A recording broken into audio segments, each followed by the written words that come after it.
Howdy folks, welcome back to Top Comics Pressing. In this video, unfortunately, I'm going to have to do a redo of a prior video, and I'll get to that in a second.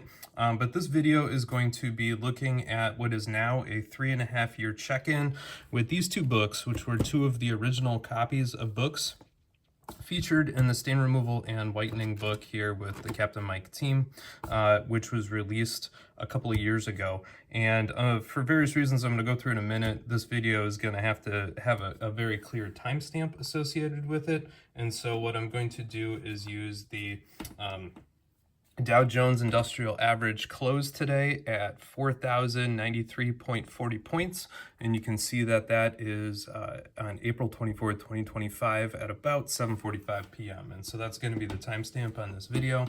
Now, originally this book was published a couple of years ago, specifically launching January 1st, 2022 with the co-authors of Captain Michael Frederick Sorensen, Christopher Trump, James Wolgert, and myself. And I think was a smash hit, kind of introducing two critical techniques to the comic book community, both the HOP treatment as well as the BLED overlay treatment. And as part of the work leading up to that, I worked on these two books, which are featured in here. The original taping of this video was actually forced to be taken down from YouTube by Kaptain Myke. And so this is a screenshot of the email that I received from YouTube on January 24th at 3:25 a.m.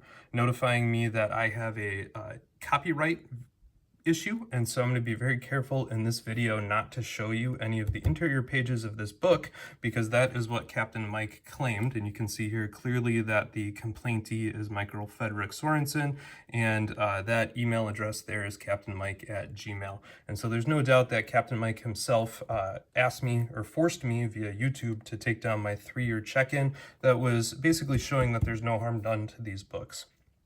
And at that same time, all three of the co-authors, that is James, Chris Trump, and myself, were all forcibly removed from the Kaptain Myke Facebook team, as well as banned from basically all social media contact. So we had all of our accounts blocked and all contact with Kaptain Myke was ceased.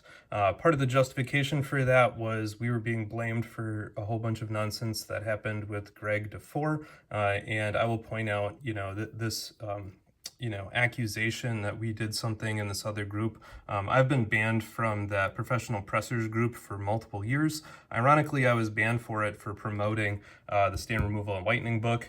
And so I guess that's my karma coming full around for being accused of, bashing somebody in a group I'm not part of because I supported the book. And then I was actually banned from the group I was supporting for that. So there's kind of a twist circular karma there. Nevertheless, these are both statements from the Kaptain Myke page. This one is via Instagram, and since this one has definitely been removed, I cannot say for sure if this one is still on the Kaptain Myke comic book Facebook group, but I'm sure shortly after this video it too will be removed. And so these are both screenshots that I captured at the time or were forwarded to me by somebody else in the group who was sad to see me go. Okay, so that unfortunately is some of the backstory about why I'm having to check this in.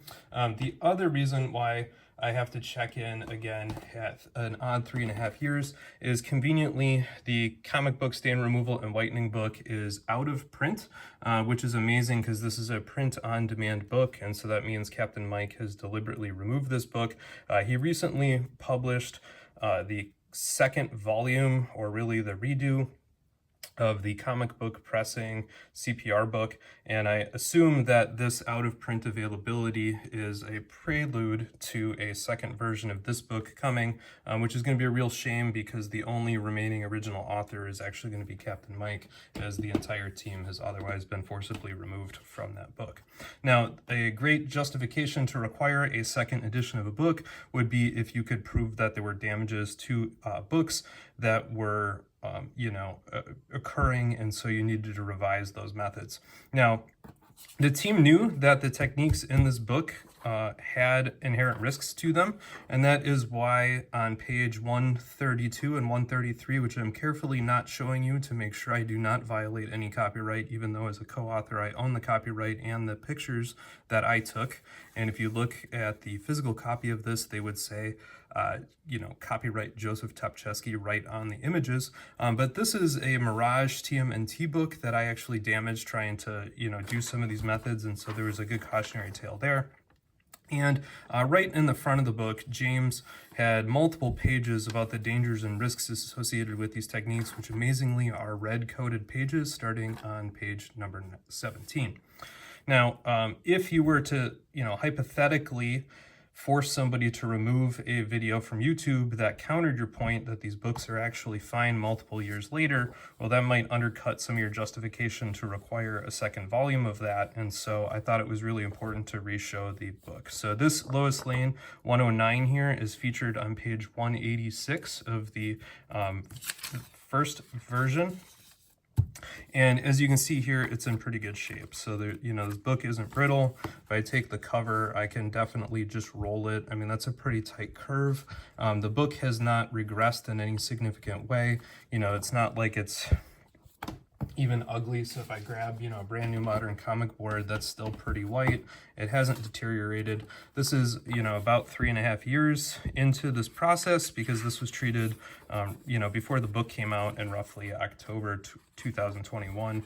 There might be a little bit of residual foxing there and a little bit of residual tanning, but this book overall looks fine. There's nothing major. A little bit of the light color lift was featured in the original book. The staple rust migration was there before I started, and so this thing overall, just looks just how it did at the time.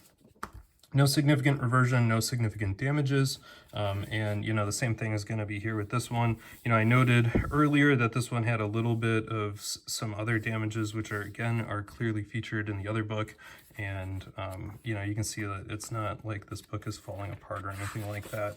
So there's no significant damage or carryover that I can find after 3.5 years. Again, there's no significant brittleness. If this book were brittle, you wouldn't be able to just roll it and curl it like that over and over and over again. And that's a pretty tight angle there as I'm physically running my finger across the back cover of the book. So all in all, as far as I can tell, no significant carryover effects. These definitely have not turned to dust or started to crumble in some unforeseen way. You can tell that this is the exact copy featured in the book because there's still some of the light residual foxing over here by Lois Lane. And so, that's kind of how it goes. Maybe after a couple of years, we'd need to give this thing a repress as it looks a little accordioned. But, oversaturation was something that we noted in the book. And it was also something that, because these were two of the earlier books I had done, I was still learning on how to get those overlays to the appropriate level of dampness. And so that's not too surprising. But in general, these books are in great shape. No brittleness, no major reversion, no significant damages that weren't there right after the work was done. And so I'm very happy with how these books have stood up now. As far as I know, these are the longest standing timestamp, because these were done before the book even was published. And I think these are some of the earliest books ever done with the double hop as well as the blue LED misting. And so you can see I don't feel anything. The texture, yeah, maybe it's a little bit off, but it's not like it's super limp or super puckered or anything like that. It feels relatively smooth to the hand, and I think that's about all there is to it. So I think the situation is fairly unfortunate, but I did want to let the truth get out there that as far as I can tell, at least at 3.5 years, there's no significant lasting damage on these books from these processes or protocols. And unfortunately, as I can document, I have been removed from those groups really for things that, in my opinion, were unassociated with me personally, but here we are. So that's how it goes. Hopefully you've appreciated the check-in. Unfortunately, you cannot buy this version of the book, and I will point out that none of the original 3 co-authors for book 1 have been consulted or are participating in book 2, and so I think that's really unfortunate, and so I cannot recommend or argue against purchasing volume 2 of the book when I'm sure it will release at some point, other than to say I find it personally very disappointing that both James, who invented the BLED, as well as developed the HOP, Chris developed the BLED, James invented HOP, and then as a team, James and Chris really came up with the blue LED overlay, which I personally find to be one of the most powerful methods out there for helping improve comic books. And so with that, hopefully you can find a thumbs up on this video. You can certainly reach me at DM in a number of sources, and you know, I'm trying to keep this as factually accurate and as clearly spoken as possible. Unfortunately, I can't show you the images in the book, but I can assure you that everything on pages 186, 210, and 132 are copyright Joe Topcheski, and so in that case, I should have been a copyright owner for this video, which was forcibly removed again by Kaptain Myke via captainmyke@gmail.com, signed Michael Frederick Sorensen. So take care, everybody. Keep on clicking what you enjoy, and you know, good luck with your presses.